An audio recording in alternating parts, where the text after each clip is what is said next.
ಕರಳು ಕ್ಯಾನ್ಸರು ಅಂತ ಗೊತ್ತಾಯ್ತು. ಅಮ್ಮನ ಸಮಸ್ಯೆನೂ ಜಾಸ್ತಿ ಆಯಿತು. ಆ ಅಮ್ಮ ವೀಕ್ ಆಗ್ತಾನೆ ಬಂದರು. ಸ್ಕ್ಯಾನಿಂಗ್ ಮಾಡಿಸಿದ್ಮೇಲೆ ಕಂಪ್ಲೀಟಾಗಿ ಇದು ಕ್ಯಾನ್ಸರ್ ಇದೆ ಅಂತೇಳಿ ಗೊತ್ತಾಯಿತು. ಲೂಸ್ ಮೋಷನ್ ಸ್ಟಾರ್ಟ್ ಆಗ್ತಾ ಇತ್ತು. ತುಂಬಾ ಅಮ್ಮ ಸುಸ್ತಾಗ್ಬಿಟ್ರು.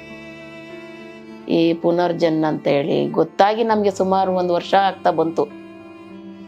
ಅಂದರೆ ಅಮ್ಮಂಗೆ ಇಲ್ಲಿಗೆ ಬಂದು ಹೋದ್ಮೇಲೆ ಮೇಯ್ನ್ ಊಟ ಚೆನ್ನಾಗಿ ತಿಂತಿದ್ದಾರೆ, ಲೂಸ್ ಮೋಷನ್ ಸ್ಟಾಪ್ ಆಗಿದೆ. ಇದ್ದಿದ್ರಲ್ಲಿ ಆರಾಮ್ ಅನ್ಸ್ಕೊಂಡು ಅವ್ರ ಕೆಲಸ ಅವ್ರು ಮಾಡ್ಕೊಂಡು ಧೈರ್ಯವಾಗಿದ್ದಾರೆ, ಆಕ್ಟಿವ್ ಆಗಿದ್ದಾರೆ.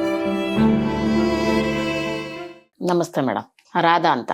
ನಾವು ಬಾಣವಾರ ಹತ್ರ ನಮ್ಮ ತಾಯಿಯವರಮ್ಮ ಸಾವಿತ್ರಮ್ಮ ಅಂತ ನಮ್ಮ ತಾಯಿ ಹೆಸರು. ಅವ್ರ ವಯಸ್ಸು ಬಂದು 68 ವರ್ಷ. 1-2-3 ತಿಂಗಳು ಹೆಚ್ಚು ಕಮ್ಮಿ 3 ವರ್ಷ ಆಗ್ತಾ ಇದೆ.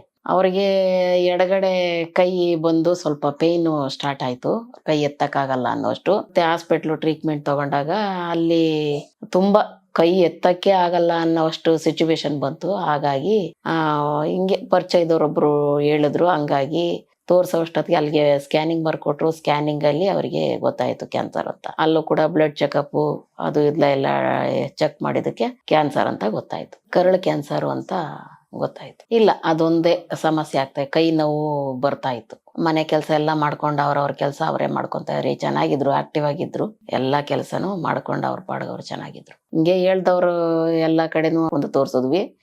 ಮತ್ತೆ ಒಬ್ರು ನಮ್ದು ಫ್ಯಾಮಿಲಿ ಡಾಕ್ಟರ್ ಒಬ್ರು ಹೇಳಿದ್ದಕ್ಕೆ ಅವ್ರ ಕಡೆಯಿಂದ ಇವಾಗ ಟ್ರೀಟ್ಮೆಂಟ್ ತಗೋತಾ ಇದ್ದೀವಿ. ಹೋದ್ಮೇಲೆ ಕನ್ಫರ್ಮ್ ಆಯ್ತದು. ಸ್ಕ್ಯಾನಿಂಗ್ ಮಾಡಿಸಿದ್ಮೇಲೆ ಕಂಪ್ಲೀಟ್ ಆಗಿ ಇದು ಕ್ಯಾನ್ಸರ್ ಇದೆ ಅಂತೇಳಿ ಗೊತ್ತಾಯ್ತು. ಕೀಮೋ ಕೊಡ್ಸಿದ್ದೀವಿ. ಆದ್ರೂ ಕೂಡ ಅಮ್ಮ ವೀಕ್ ಆಗ್ತಾನೆ ಬಂದ್ರು. ಲೂಸ್ ಮೋಷನ್ ಸ್ಟಾರ್ಟ್ ಆಗ್ತಾ ಇತ್ತು. ತುಂಬಾನೇ ಅಮ್ಮ ಸುಸ್ತಾಗ್ಬಿಟ್ರು. ಹಂಗಾಗಿ ನಾವು ಬೇಡ ಅಂತೇಳಿ ನಿಲ್ಲಿಸ್ಬಿಟ್ವಿ. ಆ ಕೀಮೋ ನಿಲ್ಲಿಸಿ ಈ ಪುನರ್ಜನ್ ಅಂತ ಹೇಳಿ ಗೊತ್ತಾಗಿ ನಮ್ಗೆ ಸುಮಾರು 1 ವರ್ಷ ಆಗ್ತಾ ಬಂತು. ಇದ್ರ ಬಗ್ಗೆ ಬೇರೆಯವರೆಲ್ಲ ಹೇಳಿದ್ರು. ನನ್ನ ತಮ್ಮನ ಕಡೆಯಿಂದನೂ ತಿಳಿಯಿತು. ಹಂಗಾಗಿ ಕೀಮೋ 2 ಬ್ಯಾಲೆನ್ಸ್ ಇತ್ತು, ಅದನ್ನ ಸ್ಟಾಪ್ ಮಾಡಿನೇ ನಾವಿಲ್ಲಿಗೆ ಬಂದಿದ್ದು. ಯಾಕೆ ಅಂತ ಏನು ಕೇಳಿಲ್ಲ, ಬಟ್ ಆಗೋಗಿದೆ, ಏನು ಮಾಡಕ್ಕಾಗಲ್ಲ. ಯಾಕೆಂದ್ರೆ ಇವಾಗ ಜ್ವರ, ಕೆಮ್ಮು, ನೆಗಡಿ ಬರೋ ತರ ಇದು ಎಲ್ಲಾರ್ಗು ಬರುತ್ತಲ್ಲ ಅನ್ಕೊಂಡು ನಾವು ಸುಮ್ನೆ ಆದ್ವಿ. ಇನ್ನೇನು ಮಾಡಕ್ಕಾಗಲ್ಲ.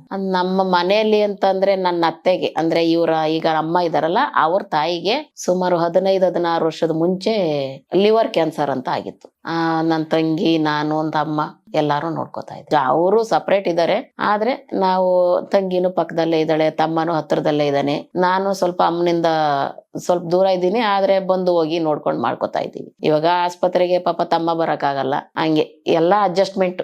ನಾವು 3 ಜನ ಮಕ್ಳಿರೋದ್ರಿಂದ ಅವ್ರನ್ನ ನೋಡ್ಕೋತಾ ಇದ್ದೀವಿ. ತಮ್ಮನಿಂದಾನೇ ಗೊತ್ತಾಯ್ತು. ಅವನ್ಗೆ ಪರಿಚಯದವರು, ಫ್ರೆಂಡ್ರು, ಸ್ನೇಹಿತರು ಯಾರನ್ನ ಹೇಳಿರ್ಬೇಕು ಅನ್ಕೋತೀನಿ.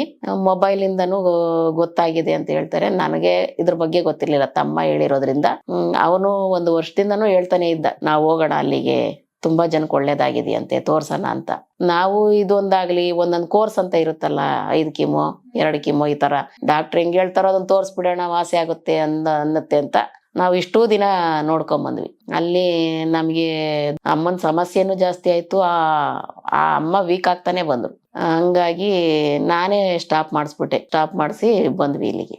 ಗೊತ್ತಿದೆ. ತುಂಬಾನೇ ಸ್ಟ್ರಾಂಗ್ ಆಗಿದ್ದಾರೆ. ಯಾಕೆಂದ್ರೆ ಅಮ್ಮನ್ಗೆ ಏಜ್ ಆಗಿದೆ, ಮಕ್ಕಳನ್ನೆಲ್ಲ ಒಂದ್ ದಾರಿಗೆ ಇದಾರೆ, ಬಿಡು ಕಾಯಿಲೆ ಬಂದಿದೆ, ಚೆನ್ನಾಗಿ ತಿನ್ನೋಣ, ದೇವ್ರ ಯಾವತ್ ಕರ್ಕೋಣ ಅವತ್ ಹೋಗೋಣ ಅಂತ ಧೈರ್ಯವಾಗಿದ್ದಾರೆ. ಆರೋಗ್ಯದಲ್ಲಿ ಇವಾಗ ಅಮ್ಮನಿಗೆ ಸ್ವಲ್ಪ BP ಇದೆ, ಆದ್ರೆ ಇಲ್ಲಿಗೆ ಬಂದು ನಾವು ಟ್ರೀಟ್ಮೆಂಟ್ ತಗೊಂಡ್ಮೇಲೆ ಊಟ ಚೆನ್ನಾಗಿ ತಿಂತಾರೆ, ಕೆಲಸ ಚೆನ್ನಾಗಿ ಮಾಡ್ತಾರೆ, ಆಕ್ಟಿವ್ ಆಗಿದ್ದಾರೆ, ಧೈರ್ಯವಾಗಿದ್ದಾರೆ. ನೆನ್ನೆಗೆ ಮಾತ್ರೆದು ಕೋರ್ಸು ಮುಗೀತು. ಅಂದ್ರೆ ಒಂದು 45 ದಿವಸದ್ದು ಕೋರ್ಸ್ ಅನ್ಕೋತೀನಿ, ಅದು ಮುಗೀತು. ಇವತ್ತು ಮತ್ತೆ ನಾವು ಇಲ್ಲಿಗೆ ತೋರ್ಸ್ಕೊಳ್ಳೋಣ ಅಂತ ಬಂದಿದ್ದೀವಿ. ಅಂದ್ರೆ ಅಮ್ಮಂಗೆ ಇಲ್ಲಿಗೆ ಬಂದು ಹೋದ್ಮೇಲೆ ಮೇಯ್ನ್ ಊಟ ಚೆನ್ನಾಗಿ ತಿಂತಿದ್ದಾರೆ, ಲೂಸ್ ಮೋಷನ್ ಸ್ಟಾಪ್ ಆಗಿದೆ. ಇದ್ದಿದ್ರಲ್ಲಿ ಆರಾಮ್ ಅನ್ಸ್ಕೊಂಡು ಅವ್ರ ಕೆಲಸ ಅವ್ರು ಮಾಡ್ಕೊಂಡು ಧೈರ್ಯವಾಗಿದ್ದಾರೆ, ಆಕ್ಟಿವ್ ಆಗಿದ್ದಾರೆ. ಬೆಟರ್ ಅಂತ ನಾವ್ ಅನ್ಕೊಂಡಿದೀವಿ. ಬೆಟರೇ ಅನ್ಕೊಳ್ಳೋದಲ್ಲ, ಬೆಟರ್ ಆಗಿದ್ದಾರೆ. ಇವಾಗ ಡಾಕ್ಟರ್ ಏನ್ ಹೇಳ್ತಾರೆ ಅದ್ರ ಮೇಲೆ ನಾವು ನಿರ್ಧಾರ ಮಾಡ್ತೀವಿ. ಧನ್ಯವಾದಗಳು.